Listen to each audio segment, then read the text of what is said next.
भारत माता की, भारत माता की, वंदे मातरम, वंदे मातरम, वंदे मातरम।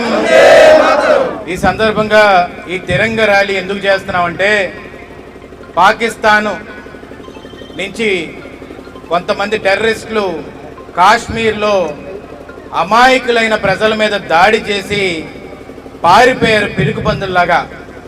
దమ్ముంటే సైనికుల మీదకి యుద్ధం చేయడానికి రావాలి, కానీ అమాయకులు పాపం.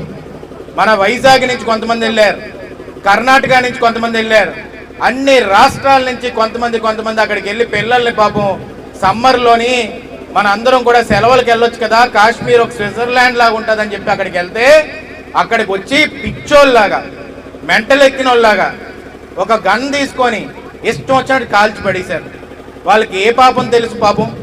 ఒక భార్య వాళ్ళ భర్తను చంపుతున్న కళ్ళతో చూసి ఏమయ్యా మా చంపుతున్నావు నన్ను చంపే అంటే ఆ టెర్రరిస్టులు వెళ్ళి మోడీకి చెప్పుకో అంటే ఆమె వచ్చి నరేంద్ర మోడీకి చెప్తే ఈరోజు ఈ దేశ భద్రత కోసం నిలబడిన ఏకైక దమ్మున్న నాయకుడు నరేంద్ర మోడీ గారు అని చెప్పి సందర్భంగా సవినీయంగా మనం చేసుకుంటున్నాను.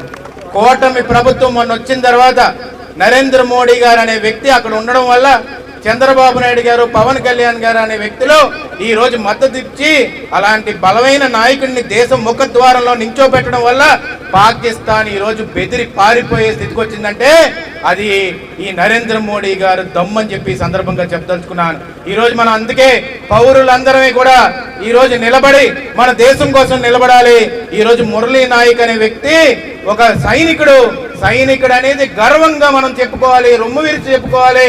అలాంటి సైనికుడు నిలబడి 24 ఏళ్ల వయసు అప్పుడు ఆయన బోర్డర్లో నిలబడి ఆయన చనిపోయి మన కోసం కాపాడాడంటే ఈ సైనికులందరికీ కూడా తల వంచి శిరస్సు వంచి మన అందరం కూడా హృదయపూర్వక అత్యంత భారీగా నివాళులు తెలుపుకోవాల్సిన అవసరం ఎంతైనా ఉంది. ఘనమైన నివాళులు తెలుపుకోవాలి. దానికి మనందరం కూడా ఒకసారి జై హింద్ అని చెప్పి వాళ్ళందరికీ కూడా నివాళులు తెలపాలని చెప్పి సందర్భంగా చెప్పదలుచుకుంటూ జై హింద్, జై హింద్, జై హింద్.